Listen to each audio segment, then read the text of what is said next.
प्यारे बच्चों, आज का क्लास आप सभी प्यारे स्टूडेंट के लिए बहुत बहुत इम्पोर्टेंट है, क्योंकि आज के क्लास में हम लोग करेंगे क्लास 12 हिंदी 100 मार्क्स का फाइनल बोर्ड परीक्षा के लिए top 50 most important objective question का क्लास, जो आपको सीधे फाइनल बोर्ड परीक्षा में देखने को मिलेगा।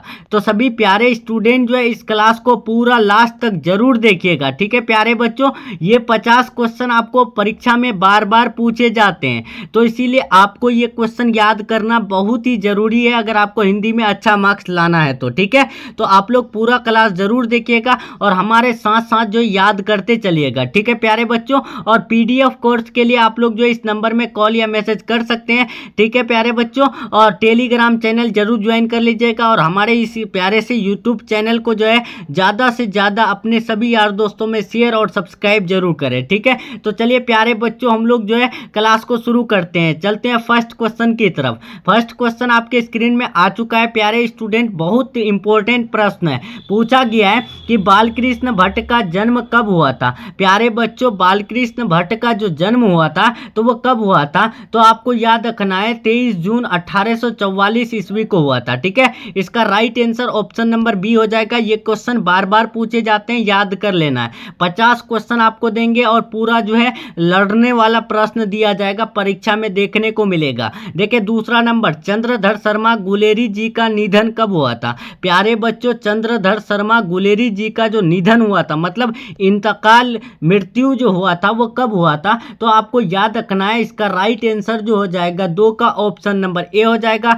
11 सितंबर 1921 ईस्वी को हुआ था। Right answer option number A हो जाएगा। नेक्स्ट चलते हैं तीसरा नंबर। तीसरा नंबर बहुत इंपॉर्टेंट है, पूछा गया है कि उसने कहा था कहानी किस वर्ष की रचना है। प्यारे बच्चों, उसने कहा था कहानी जिसके लेखक है चंद्रधर शर्मा गुलेरी जी, तो इसको जो रचित किए हैं तो वो कब, तो आपको याद रखना है 1915 ईस्वी में। ठीक है, इसका right answer option number A हो जाएगा। नेक्स्ट चलते हैं 4 नंबर। 4 नंबर पूछा गया है कि जर्मन लप्टन को किसने मार गिराया था। प्यारे बच्चों, जर्मन लप्टन को जो मार गिराए थे तो वो कौन गिराए थे, तो आपको याद रखना है वो यानी लहना सिंह ने मार गिराए थे। Right answer option number B हो जाएगा। नेक्स्ट चलते हैं 5 नंबर। 5 नंबर बहुत इंपॉर्टेंट प्रश्न है और बार बार पूछा गया है, और ये क्वेश्चन 2024 में भी पूछा गया है, तो आपको ये क्वेश्चन हर हाल में याद रखना है कि जयप्रकाश नारायण के बचपन का नाम क्या था।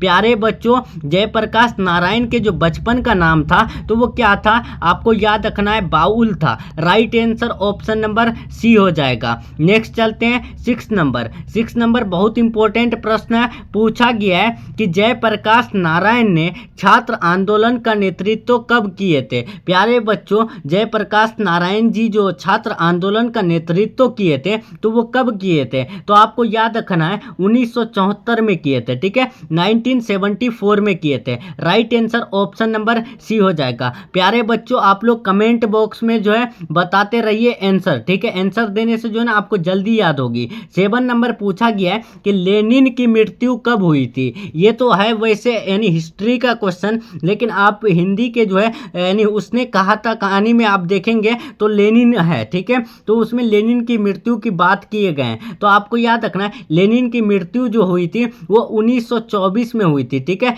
इसका राइट आंसर हो जाएगा ऑप्शन नंबर डी। ठीक है, नेक्स्ट चलते हैं, सॉरी संपूर्ण क्रांति में है। ठीक है, ये जो है ना संपूर्ण क्रांति वाला चैप्टर में देखिएगा लेनिन की मृत्यु के बारे में जिक्र किया गया है। ठीक है, नेक्स्ट चलते हैं 8 नंबर। जयप्रकाश नारायण रचित पाठ का नाम है। प्यारे बच्चों, इनमें से जयप्रकाश नारायण जो है कौन सा जो है पाठ लिखे हैं, परगीत और समाज, बातचीत, या फिर जो है संपूर्ण क्रांति, तिरिच, तो आपको याद रखना है संपूर्ण क्रांति हो जाएगा। संपूर्ण क्रांति के लेखक जो है वो जयप्रकाश नारायण जी है, तो right answer option number C हो जाएगा। वही बात करें बातचीत, तो बातचीत बालकृष्ण भट्ट के द्वारा, परगीत और समाज जो है नामवर सिंह के द्वारा लिखा गया है। नेक्स्ट चलते हैं 9 नंबर कि रामधारी सिंह दिनकर का जन्म कब हुआ था। प्यारे बच्चों, रामधारी सिंह दिनकर का जो जन्म हुआ था तो वो कब हुआ था, तो आपको याद रखना रखना है 23 सितंबर 1908 में हुआ था।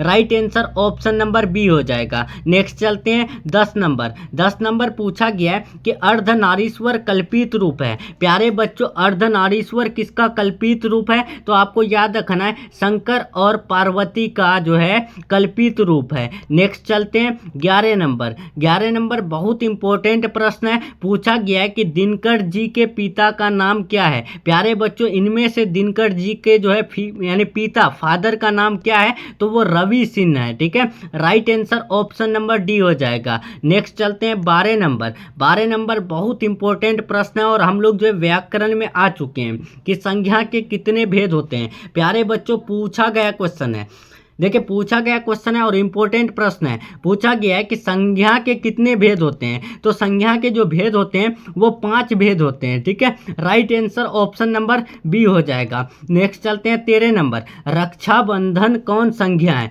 प्यारे बच्चों, रक्षाबंधन क्या है? तो रक्षाबंधन एक जो है पर्व है, मतलब त्योहार है। तो आपको बता दें ये एक यानी खास त्योहार का नाम है। अगर जब भी यानी खास चीज या फिर खास व्यक्ति खास जगह का नाम आए तो वो व्यक्तिवाचक संज्ञा कहलाता है। तो राइट आंसर हो जाएगा ऑप्शन नंबर ए। और समूहवाचक में समूह का बोध होता है, जातिवाचक में जाति का बोध होता है, द्रव्यवाचक में द्रव्य जैसे जो है चीज़ों के जिक्र होता है। ठीक है, तो द्रव्यवाचक में जैसे हो जाएगा पानी हो जाएगा, चीनी हो जाएगा, ये सब के दूध हो जाएगा, ये किस में आ जाते हैं? द्रव्यवाचक में हो जाएंगे। और जातिवाचक में जो आ जाते हैं लड़का आ जाते हैं। लड़का में देखिएगा बहुत सारे यानी नाम होते हैं। ठीक है, जैसे कि अब शहर क्या है? तो वो जो है जाति है। ठीक है, एक जात बताता है। और नदी, देखिए अगर वही शहर में अगर हम लोग जो है एक खास जगह का नाम दे दें दिल्ली, तो दिल्ली एक खास जगह हो जाएगा जो कि व्यक्तिवाचक में आ जाएगा। ठीक है, आपको याद रहेगा। नेक्स्ट चलते हैं 14 नंबर पूछा गया है कि प्रश्नवाचक सर्वनाम कौन सा है?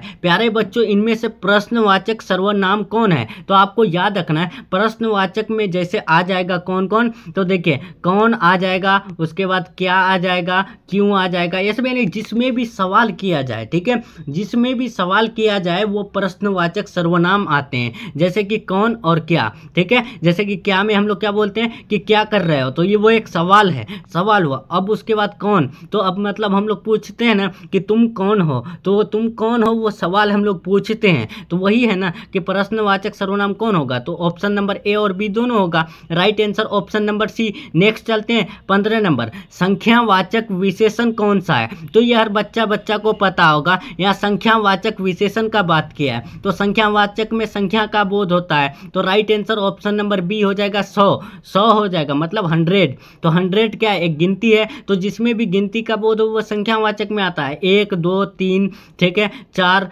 5 ये सब क्या हो जाएगा? ये सब जो है संख्यावाचक में आ जाएगा। राइट आंसर बी हो जाएगा। नेक्स्ट चलते हैं 16 नंबर, आलस का विशेषण है। प्यारे बच्चों, आलस का विशेषण कौन है? ये यानी 4 ऑप्शन आपके सामने हैं, तो आपको याद रखना है आलस का विशेषण जो है आलसी हो जाएगा। नेक्स्ट चलते हैं 17 नंबर, दिन का विशेषण है, तो दिन का विशेषण जो हो जाता है वो दैनिक हो जाता है। Right answer option number B हो जाएगा। नेक्स्ट चलते हैं 18 नंबर, व्यापार शब्द का विशेषण है। प्यारे बच्चों, व्यापार शब्द का विशेषण क्या होगा? तो आपको याद रखना है व्यापारी। ठीक है, इसका right answer option number A हो जाएगा। क्लास कैसा लग रहा है कमेंट में जरूर बताइएगा। ठीक है, अगर आपको 100% लर्निंग वाला पीडीएफ नोट्स चाहिए तो आप इस नंबर में कॉल मैसेज करके जो है ले सकते हैं। नंबर है 7366865888। ठीक है, इस नंबर में कांटेक्ट करके हर सब्जेक्ट का आप लोग जो है पीडीएफ कोर्स ले सकते हैं, और नंबर आपको यहाँ पे भी दिख रहा होगा। ठीक है, तो देखिए कारक के कितने भेद होते हैं? तो कारक के जो है 8 भेद होते हैं। ठीक है, राइट आंसर बी हो जाएगा। नेक्स्ट चलते हैं 20 नंबर, कर्ता कारक का चिन्ह है। तो कर्ता का जो यानी कर्ता कारक का चिन्ह होता है तो वो कौन होता है? तो आपको याद रखना है कर्ता का हो जाएगा ने। ठीक है, और कर्म का हो जाता है क्या? देखिए कर्म का हो जाता है को, तो कर्ता ने कर्म को करण से अपादान के लिए। ठीक है, ये आप याद कर लीजिएगा। कर्ता कारक का चिन्ह जो हो जाता है वो ने हो जाता है, तो right answer option number D हो जाएगा। नेक्स्ट चलते हैं प्यारे बच्चों 21 नंबर, संप्रदान कारक का चिन्ह होता है। है तो संप्रदान कारक का चिन्ह जो होता है वो ऑप्शन नंबर सी हो जाएगा के लिए, ठीक है, ऑप्शन नंबर सी हो जाएगा। नेक्स्ट चलते हैं 22 नंबर, धन शब्द का लिंग है। प्यारे बच्चों धन जो है वो कौन सा लिंग है, तो आपको याद रखना है वो एक पुल्लिंग है, ठीक है, right answer option number B हो जाएगा। नेक्स्ट चलते हैं 23 नंबर, अधपका शब्द में उपसर्ग है, तो उपसर्ग में जो है यानी पहला वाला यानी शब्द आता है, तो अधपका में कौन सा उपसर्ग होगा, तो अध हो जाएगा, ठीक है, right answer option number A हो जाएगा। नेक्स्ट चलते हैं 24 नंबर, लुटेरा में कौन सा पढ़ते हैं। प्यारे बच्चों लुटेरा में कौन सा पढ़ते हैं, तो आपको याद रखना एरा, एरा जो है वो पढ़ते हो जाएगा, ठीक है, पढ़ते यानी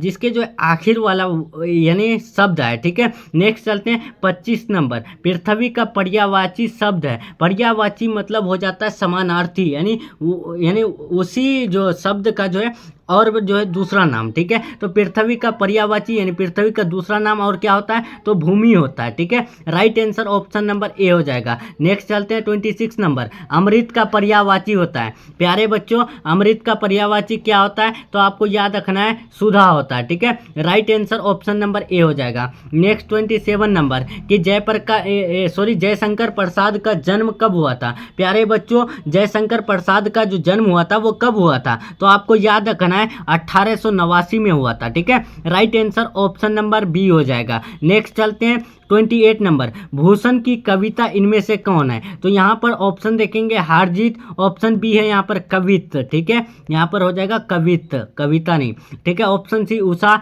ऑप्शन डी छप, तो इसका राइट आंसर जो हो जाएगा भूषण का जो कविता है वो है कवित, right answer option number B हो जाएगा। नेक्स्ट चलते हैं 29 नंबर, चित्ररेखा किस कवि की रचना है। प्यारे बच्चों चित्ररेखा जो है वो किस कवि की रचना है, तो आपको याद रखना है इसका राइट आंसर 29 का हो जाएगा option number B Surdas. Next चलते हैं यानी 30 नंबर पूछा गया है कि सूरदास का जन्म कब हुआ था। प्यारे बच्चों सूरदास का जो जन्म हुआ था वो कब हुआ था, तो आपको याद रखना है अनुमानित 1478 ईस्वी में, ठीक है, आपको याद रखना है 1478, ठीक है, सूरदास का जन्म हुआ था। नेक्स्ट चलते हैं 31 कि सूरदास किस काल के कवि थे। प्यारे बच्चों सूरदास जो है वो किस काल के कवि थे, तो आपको याद रखना है वो मध्य काल के भी नहीं थे, आधुनिक काल के भी नहीं थे, आदि काल के भी नहीं थे, तो राइट आंसर इनमें से कोई नहीं होगा, क्योंकि सूरदास जी जो है वो भक्ति काल के कवि थे। किस काल के, भक्ति काल के कवि थे।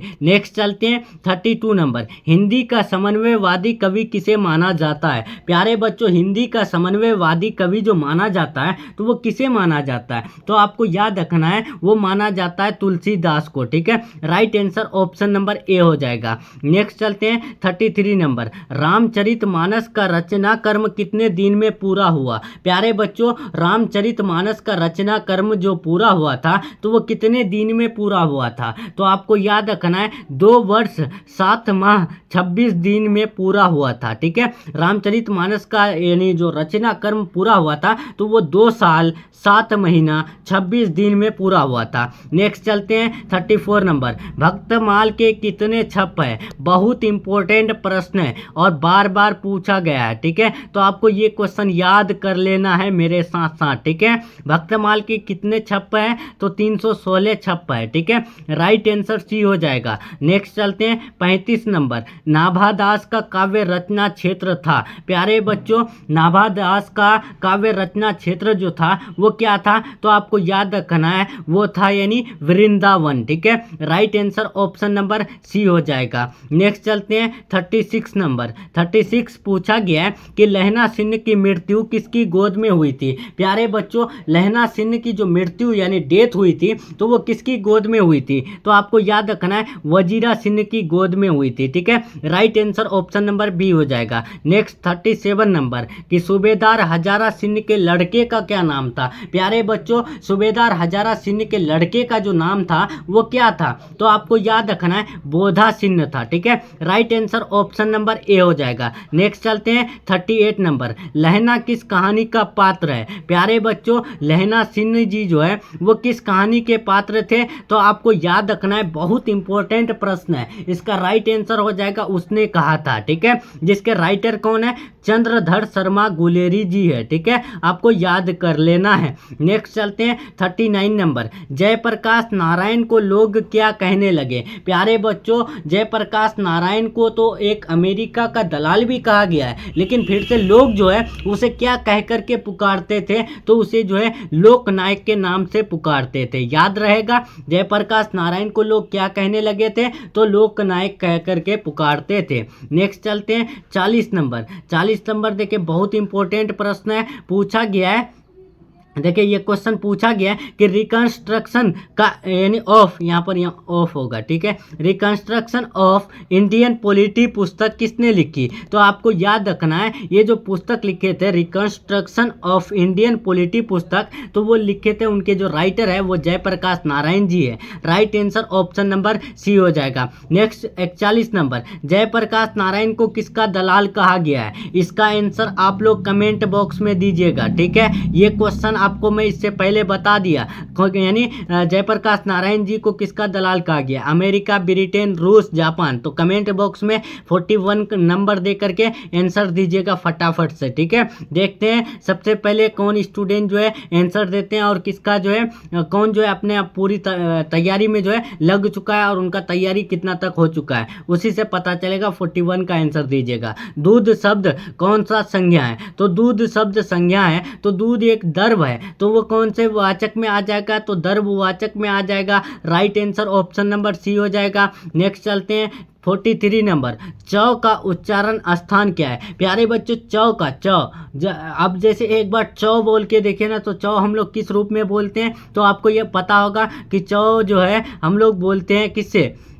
तालू से बोलते हैं। राइट आंसर हो जाएगा ऑप्शन नंबर सी। नेक्स्ट चलते हैं 44, कंधा शब्द क्या है? तो कंधा शब्द जो है तत्सम, तद्भव, विदेशज, देशज क्या है? तो आपको याद रखना है वो एक तद्भव है, ठीक है। Right answer option number B हो जाएगा। नेक्स्ट 45 नंबर, 45 पूछा गया है, चिड़िया शब्द है। प्यारे बच्चों, चिड़िया शब्द क्या है? तो चिड़िया शब्द तद्भव है, ठीक है। Right answer option number A हो जाएगा। नेक्स्ट चलते हैं 46 नंबर, अपने पैरों पर खड़ा होना मुहावरे का अर्थ है। प्यारे बच्चों, हम लोग जो बोलते हैं ना कि वो जो है अपने पैरों पर खड़ा हो चुका है, मतलब कि वो स्वावलंबी हो चुका है, मतलब वो जो है पूरी तरह से अपने ऊपर आत्मनिर्भर हो चुका है, ठीक है। तो इसका राइट आंसर बी होगा, स्वावलंबी होना, ठीक है। Right answer option number B हो जाएगा। नेक्स्ट 47 नंबर, कि ईद का चांद होना मुहावरे का अर्थ है। प्यारे बच्चों, हम लोग जब यानी किसी को भी बहुत दिनों के बाद देखते हैं तो हम लोग क्या बोलते हैं कि आज जो है ईद का चांद हो चुका है, मतलब कि बहुत दिनों के बाद देखना, ठीक है। राइट आंसर हो जाएगा ऑप्शन नंबर सी, ठीक है। नेक्स्ट चलते हैं 48 नंबर, 48 पूछा गया है कि पीने की इच्छा के लिए एक शब्द है। प्यारे बच्चों, पीने की इच्छा के लिए एक शब्द क्या होता है? तो पिपासा होता है, ठीक है। Right answer option number B हो जाएगा। नेक्स्ट 49 नंबर, शिव का उपासक कहलाता है। प्यारे बच्चों, शिव का उपासक क्या कहलाता है? तो शैव कहलाता है, ठीक है। क्या कहलाता है? शैव कहलाता है। राइट आंसर हो जाएगा ऑप्शन नंबर बी। नेक्स्ट चलते हैं 50 नंबर, और ये लास्ट यानी आज का लास्ट प्रश्न है। पूछा गया है कि जिसका खंडन ना किया जा सके वो कहलाता है। प्यारे बच्चों, जिसका अगर हम लोग खंड ना कर सकें तो वो क्या कहलाता है? तो वो अखंड कहलाता है या फिर अखंडनीय कहलाता है, ठीक है। Right answer option number D हो जाएगा। तो चलिए प्यारे बच्चों, हम लोग का जो है top 50 most important objective question का क्लास कंप्लीट हो रहा है। क्लास कैसा लगा कमेंट में ज़रूर बताइएगा। और यहाँ पे आपको नंबर दिख रहा है, पीडीएफ नोट्स के लिए आप लोग जो है इस नंबर में कॉल मैसेज कर सकते हैं, ठीक है प्यारे बच्चों। और टेलीग्राम चैनल के लिए आप लोग सर्च कीजिएगा MS इंस्टीट्यूट, ठीक है। तो चलिए प्यारे बच्चों, हम लोग मिलते हैं नेक्स्ट क्लास में नेक्स्ट टॉपिक के साथ। तब तक के लिए अपना ख्याल रखें और अपना स्टडी जारी रखें। Take care, thanks for watching. Comment में ज़रूर बताइएगा कितना सही हुआ 50 में।